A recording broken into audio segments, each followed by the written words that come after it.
warahmatullahi wabarakatuh. Perkenalkan, nama saya Ganesha Ira Putri dengan NIM 8606104993.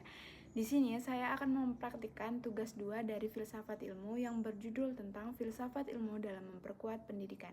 Di sini saya akan menggunakan PowerPoint atau PPT. Lanjut ke poin yang pertama. Mengapa filsafat itu penting? Karena tanpa filsafat, pendidikan hanyalah rutinitas teknis. Filsafat memberikan jiwa dan landasan moral bagi setiap proses transfer ilmu. Kenapa keduanya saling berkaitan dan tak terpisahkan? Karena filsafat sebagai kompas, sedangkan pendidikan sebagai kendaraan.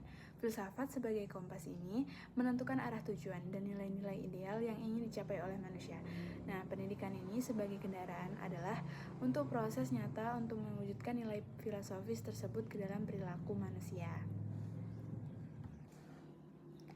Jadi, tanpa filsafat, pendidikan akan kehilangan arah dan tujuannya.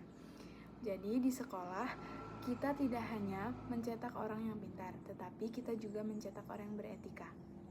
Lanjut, kita akan membahas kenapa filsafat itu disebut dengan pisau analisis. Karena pisau analisis ini terdiri dari ontologi, epistemologi, dan aksiologi. Kita akan membedah satu persatu. Nah, yang pertama ini adalah ontologi, mengkaji hakikat keberadaan apa itu pendidikan. Siapa sebenarnya peserta didik itu. Lanjut, epistemologi ini mengkaji asal-usul dan metode ilmu. Bagaimana cara kita belajar dengan benar. Untuk yang aksiologi, mengkaji nilai dan etika. Apa manfaat ilmu ini bagi kemanusiaan dan moral. Nah, maksudnya ontologi dalam hakikat peserta didik ini contohnya seperti manusia sebagai subjek. Dalam pandangan ontologis modern, peserta didik bukanlah bejana kosong yang siap diisi, melainkan individu yang memiliki potensi yang unik dan harus dikembangkan. Pendidikan bertujuan untuk memanusiakan manusia, bukan mencetak tenaga kerja. Lanjut ke epistemologi, cara kita mengetahui.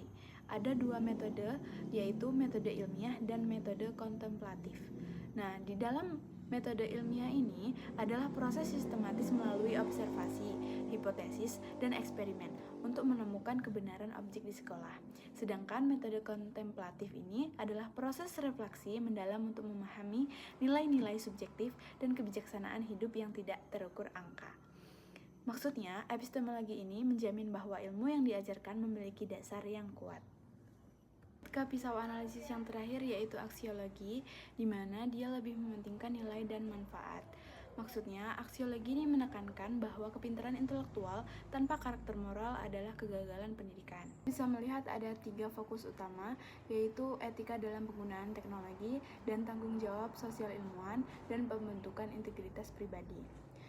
Maksud dari etika dalam penggunaan teknologi ini adalah memastikan bahwa kemajuan teknologi digunakan untuk kebaikan manusia, bukan untuk merusak atau merugikan orang lain. Yang kedua, tanggung jawab sosial ilmuwan.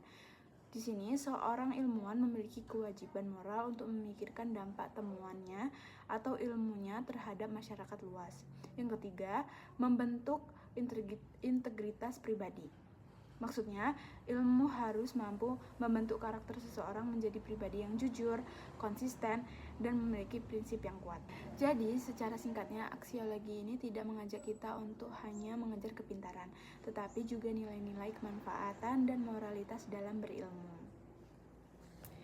Lanjut ke poin yang terakhir yaitu contoh nyata penerapan.